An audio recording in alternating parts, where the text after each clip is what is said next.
Let's begin by importing the Express rate limit middleware, which is crucial for setting up our rate limiter. You will need to install this package using npm or yarn before you can require it in your script. Here, we are creating a new rate limiter by calling the rate limit function. We define a windows, which is the time frame for checking the request counts, set to 15 minutes. The max property defines the maximum number of requests an IP can make during this window, which is 100 in this case. The limiter is then applied as a middleware to our Express application.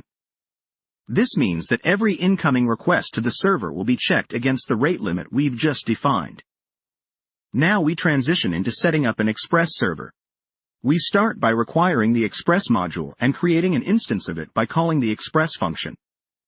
This instance is often referred to as app.